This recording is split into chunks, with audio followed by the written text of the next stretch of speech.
Olá, eu me chamo Ranieri e junto com o Gustavo vou apresentar esse caso clínico de diabetes mellitus.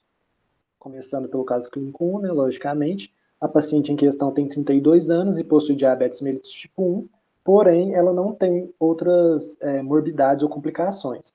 É importante relatar também que ela é vegetariana há 15 anos. Analisando os exames dela, vemos que a glicemia de jejum está numa faixa considerada normal, podendo ser um bom indício do controle da doença, é um bom indício, né? Porém, sabe-se que outros fatores devem ser avaliados para maior exatidão no resultado. Contudo, ao contrário do que indica esse exame de glicemia em jejum, a medida de hemoglobina glicada da paciente está aumentada em relação aos valores considerados normais para uma glicemia controlada. Então, a gente tem duas medidas que se mostram divergentes quanto ao estado da glicemia da paciente. Por fim, nos demais exames apresentados, é possível aferir que há uma baixa nas concentrações séricas de peptídeo C, hemoglobina e vitamina B12 na paciente, em relação aos seus respectivos valores de referência. Feita essa análise inicial, vamos discutir agora as perguntas propostas nesse caso. Letra A. Considerando apenas os resultados da glicemia de jejum e da hemoglobina glicada, é possível afirmar que a paciente apresenta um bom controle da glicemia? Como foi dito anteriormente, a glicemia de jejum da paciente se apresenta em uma faixa considerada normal, porém a hemoglobina glicada está acima do valor recomendado, que é mais ou menos por volta de 7, 7,5%, como a gente pode ver aqui. O que divergentemente indica um mau controle da glicemia, né? O ensaio da hemoglobina glicada ele é considerado padrão ouro na avaliação do controle glicêmico de pacientes com diabetes, uma vez que ele reflete os níveis glicêmicos dos últimos 3 meses, diferentemente do ensaio da glicemia de jejum, que reflete apenas os níveis glicêmicos atuais do paciente.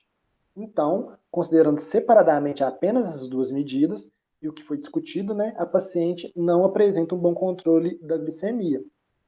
Novamente reforçando, essa informação só é válida quando analisamos esses dois parâmetros separadamente. Isso fica mais claro agora que eu vou discutir a pergunta da letra B, né?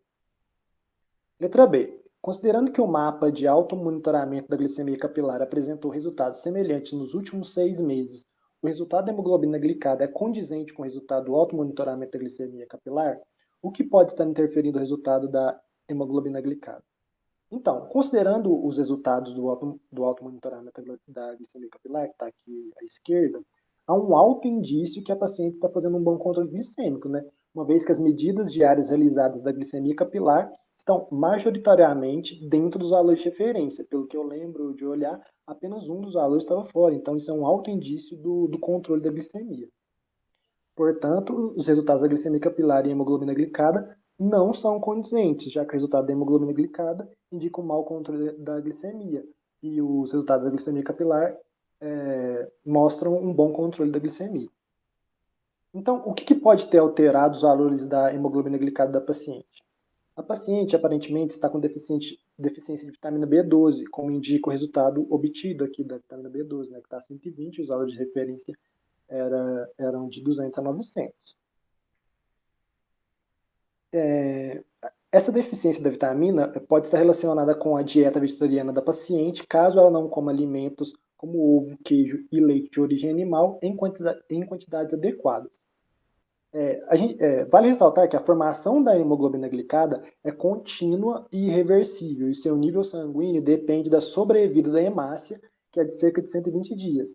Então, essa redução dos níveis de vitamina B12 faz com que as hemácias tenham sobrevida média aumentada, gerando um acúmulo de hemácias com hemoglobina glicada, resultando em valores falsamente elevados desse teste. Bom, a próxima pergunta agora é qual exame poderia ser solicitado à paciente para avaliação do controle glicêmico neste caso? Justifique sua resposta. Bom, o exame que poderia ser solicitado seria o de frutosamina, que é um exame que corresponde às proteínas glicadas existentes no sangue, da qual a maior parte é a albumina.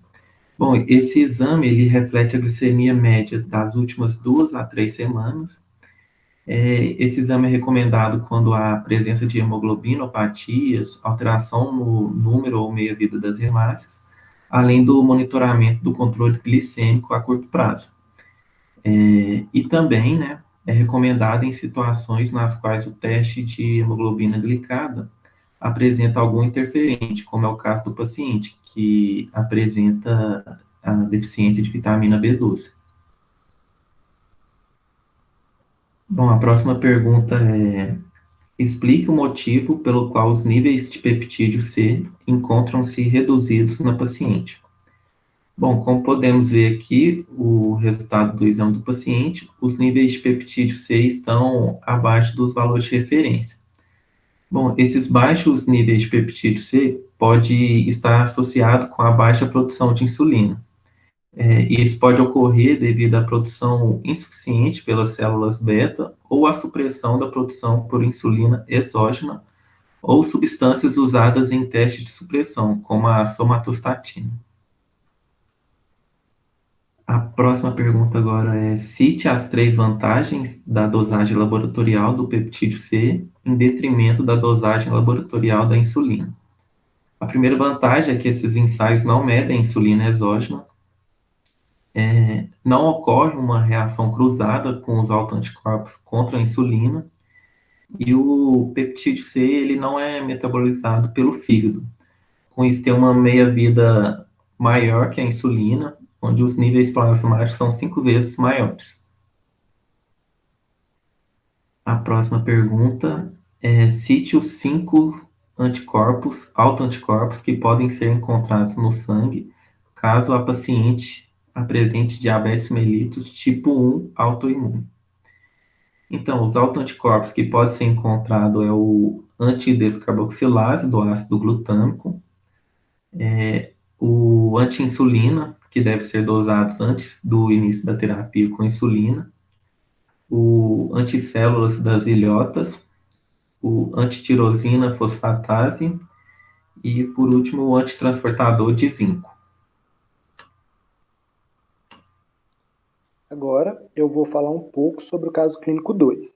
Nesse segundo caso, foi pedido para analisar o laboratorial da prova de tolerância à glicose oral de uma paciente do sexo feminino de 24 anos que se encontra na 25ª semana de gestação sem diagnóstico prévio de diabetes mellitus. Então, foi observado que na prova de TOTG, apenas a medida realizada após 1 hora da carga oral de glicose estava acima dos valores de referência estabelecidos, como a gente pode ver aqui, ó, 195 miligramas por decilitro, e o valor de referência tem que ser menor que 180 miligramas por decilitro. Com isso em mente, vem a primeira pergunta. Qual é o diagnóstico dessa paciente? Primeiramente, a gente vai partir do pressuposto que a paciente começou o seu pré-natal antes da 20ª semana de gestação e que ela tenha realizado a prova de glicemia de jejum e que nessa prova tenha dado um resultado inferior a 92 miligramas por decilitro. Ou que o seu pré-natal tenha se iniciado nessa 25ª semana de gestação. Dito isto, o Ministério da Saúde estabelece que o diagnóstico de diabetes mellitus gestacional é positivo nesses casos citados, quando pelo menos um dos valores medidos na prova de TOTG são maiores ou iguais aos valores limites estabelecidos para cada teste. Portanto, como a paciente apresentou alteração na glicemia 1 hora após a carga oral de glicose, o seu diagnóstico é de diabetes mellitus gestacional. E por fim, vem a última pergunta. Algum tempo após o início do tratamento, o exame de hemoglobina glicada seria adequado para a avaliação do controle glicêmico da paciente? Não. A hemoglobina glicada ela não é usada muito devido ao longo período necessário para que os níveis glicêmicos alterados possam se refletir nos níveis de hemoglobina glicada observado, né? Também essa prova não é utilizada uma vez que há um grande aumento no volume sanguíneo da gestante, em grande maioria o aumento é plasmático, causando uma hemodiluição e redução dos indicadores hematológicos. E isso pode mascarar a condição clínica da paciente, já que esses índices de hemoglobina glicada tendem a diminuir com essa hemodiluição. Com isso, chegamos ao fim do nosso estudo de caso. Aqui estão nossas referências. Eu agradeço pela atenção.